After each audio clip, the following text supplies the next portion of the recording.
In my teenage years, I spent a summer at my grandparents' house, located on the outskirts of a small rural town.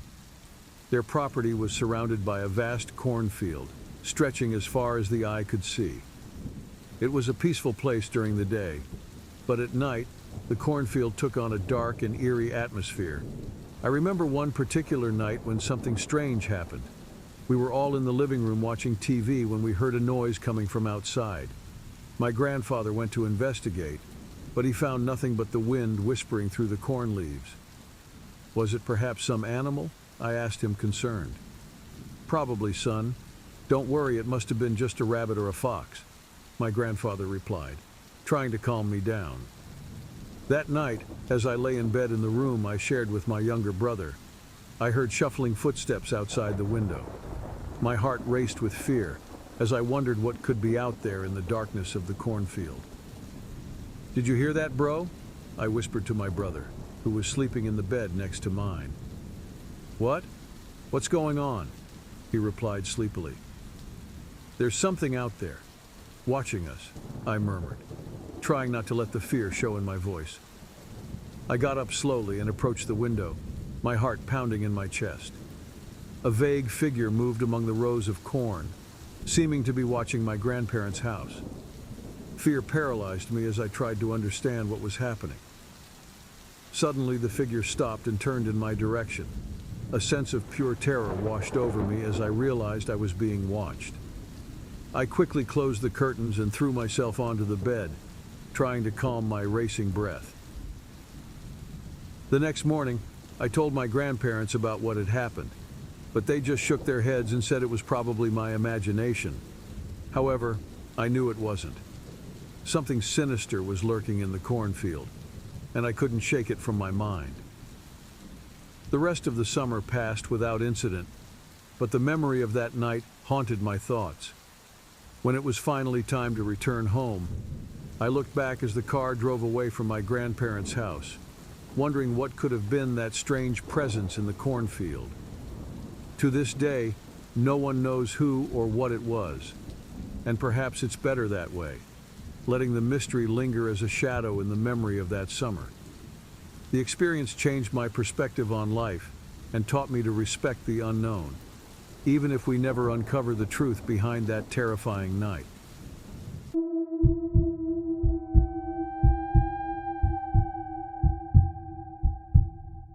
As the sun dipped below the horizon, casting an eerie orange glow over the fields, I found myself standing at the edge of my family's cornfield. My name is John, I'm 65 years old, and I've spent my entire life working this land. The rustling of the corn stalks in the evening breeze usually brought a sense of peace, but tonight felt different. There was an unsettling stillness in the air. The scarecrows had always been a fixture in our fields, their presence a necessary deterrent for the crows and other pests. My father had crafted them with care, each one a unique character in its own right. As a child, I had found them comforting, almost like guardians watching over the crops. But recently something had changed. Am I getting old and paranoid? I murmured to myself as I looked at the scarecrow, Old Bill. A few weeks ago, I noticed he had shifted his position. At first I dismissed it as a trick of the wind, or perhaps the work of some local kids playing pranks. But why does this keep happening? I questioned, my voice lost in the wind. Tools would go missing from the barn, only to reappear in odd places. And at night, I would hear faint whispers carried on the wind, whispers that seemed to come from the direction of the cornfield. Am I imagining things? This can't be real. One particularly cold night, I decided to investigate. Armed with a flashlight and a sense of determination, I ventured into the sea of corn stalks. The air was thick with the earthy scent of the soil and the sweet aroma of the ripening corn. As I walked, the beam of my flashlight cut through the darkness, illuminating the twisted faces of the scarecrows.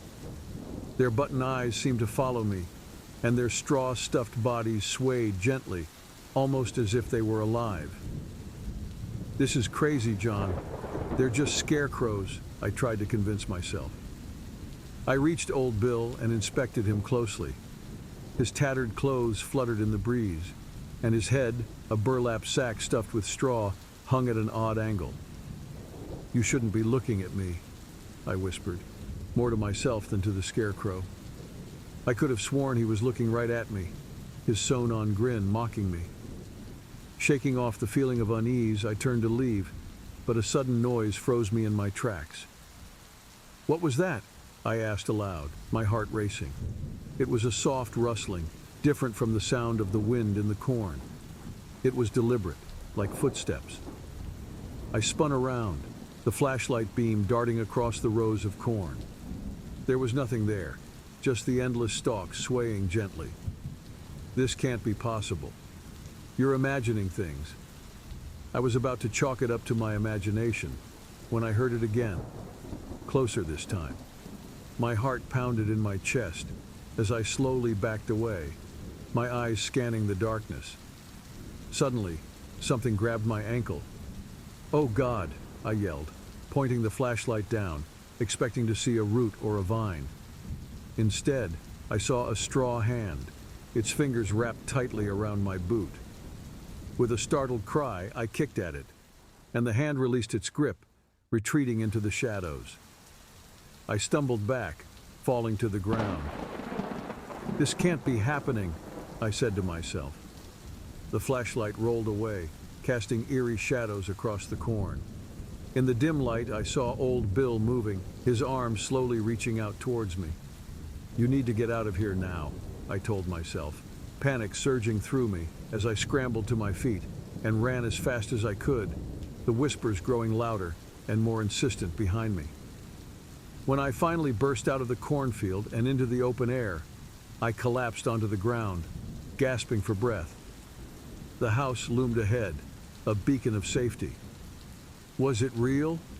It couldn't have been real, I said, looking back at the field, half expecting to see the scarecrows following me. But there was nothing there. Just the silent, swaying corn. I never told anyone about that night. Who would believe an old farmer like me, claiming that the scarecrows had come to life?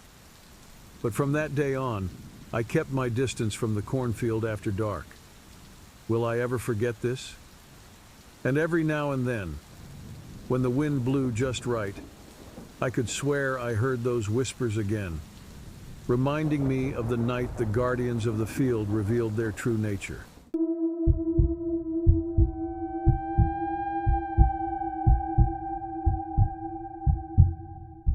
On a hot summer afternoon, as I watched the vast fields of corn stretch to the horizon, a chill ran down my spine. My name is James.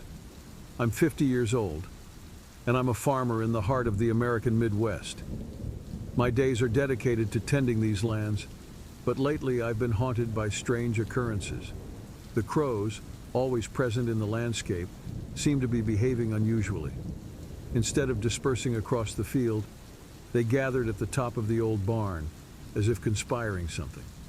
My wife Sarah had mentioned that they seemed more numerous than usual, and that didn't go unnoticed by me. "James, have you noticed how the crows have been acting lately?" Sarah asked one morning, as we sat on the porch drinking coffee. "Yes, it's strange," I replied, looking out towards the distant barn where the crows were congregating. "It seems like they're planning something." That sense of unease never left me. At night, I could hear their caws echoing across the farm, as if they were whispering secrets to each other. It was as if they were waiting for something, and that made me nervous. One day, I decided to investigate. Armed with binoculars, I approached the barn cautiously, trying not to attract the crows' attention. I climbed the creaky wooden stairs and slipped through the partially open door. The interior of the barn was dark and dusty, with shafts of light filtering through the gaps in the boards. The crows were there, perched on the rafters, their black eyes staring at me with an intensity that sent shivers down my spine. I could swear there was something more in that gaze, something beyond simple animal curiosity. Then I noticed something strange in the darkest corner of the barn. A shadow, indistinct and sinister, moving with a disturbing slowness. My heart raced as I approached, struggling against the fear that threatened to paralyze me. "Who's there?" I shouted, my voice echoing in the empty space. The shadow didn't respond, just continued to move slowly, as if it were drawing closer to me. I backed away, feeling a chill down my spine. It was as if the darkness itself was closing in on me, threatening to swallow me whole. With a quick movement, I turned and ran out of the barn, leaving the crows and the sinister shadow behind. As I ran back to the safety of my house, I knew that something was wrong on my lands, something I couldn't explain. And as the crows cawed above me, I knew that the true nature of the danger was yet to be revealed. Back at the house, I tried to forget the incident in the barn, but the fear persisted. At night, I could barely sleep, disturbed by strange sounds coming from the fields. The crows continued to gather at the top of the barn, as if they were waiting for something. One night, as I stood on the porch, I spotted something moving between the rows of corn, a dark, indistinct figure, gliding silently through the darkness. My heart raced as I watched, paralyzed by fear. "Sarah!" I shouted, calling my wife. "Come see this." She joined me on the porch, her eyes wide with surprise at the figure in the field. "What is that?" she whispered, her voice trembling with fear. I didn't have an answer. The figure disappeared into the shadows before we could investigate further. But one thing was certain. Something sinister was happening on our lands. Something we couldn't ignore. And as the crows continued to gather at the top of the barn, I knew that the mystery was far from being solved.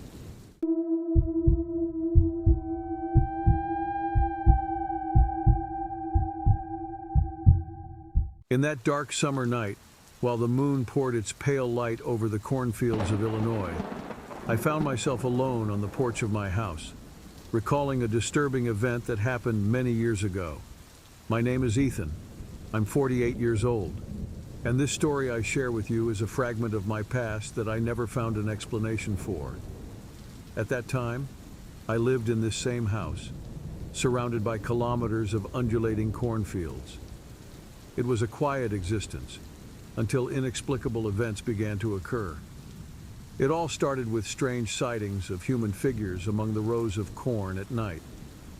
My neighbors and I began to notice fleeting shadows, silently moving among the crops, observing our houses from the anonymity of darkness. Initially, we attributed these appearances to mischievous teenagers or poachers, but soon we realized that something more sinister was happening. The figures were not seen just once or twice, but almost every night. They seemed unconcerned with our lights or shouts. They simply observed, as if they were waiting for something. Tension in the community increased as the sightings became more frequent and vivid. Rumors began to spread, fueling fear and paranoia. Some said they were invaders or fugitives hiding among the plantations. Others spoke of secret cults or criminals hiding in the darkness of the cornfield.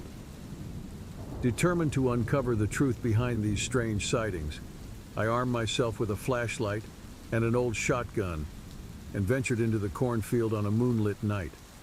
The wind whistled among the corn leaves, creating a sinister and eerie atmosphere. I advanced between the rows of tall plants, my breath quick and shallow, my senses alert for any suspicious movement. That's when I spotted them. Dark figures, standing among the plants, silently observing my house. "Who's there?" I shouted, my voice echoing in the darkness. There was no answer, only the sound of the wind howling among the crops. With my heart pounding with adrenaline, I advanced towards the figures, my flashlight illuminating their pale and empty faces. Without hesitation, I raised my shotgun and fired a shot into the air. In an instant, the mysterious beings disappeared before my eyes, as if they had never been there.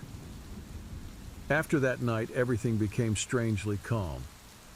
The mysterious sightings in the cornfield ceased, and the atmosphere of fear that hung over the community gradually dissipated. By the end of the year, it seemed that the mystery had been forgotten, and had never returned to happen. However, now, years later, the strange events have started to occur again. Sinister figures have been seen among the rows of corn, silently observing the houses of the residents. Fear and paranoia have begun to resurface, leaving everyone wondering if the nightmare has returned to haunt them once again. "Did you see anything tonight, Ethan?" asked Emily, my wife, with a worried expression as I returned home after patrolling the cornfield. "No, nothing out of the ordinary," I replied, trying to sound calm despite the tremor in my voice.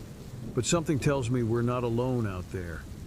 Emily looked at me, her eyes full of apprehension. "I hope you're wrong, Ethan. I couldn't bear to go through what we did before." As we retreated indoors, the wind outside continued to whistle through the rows of corn, as if hiding dark secrets that were just waiting to be revealed.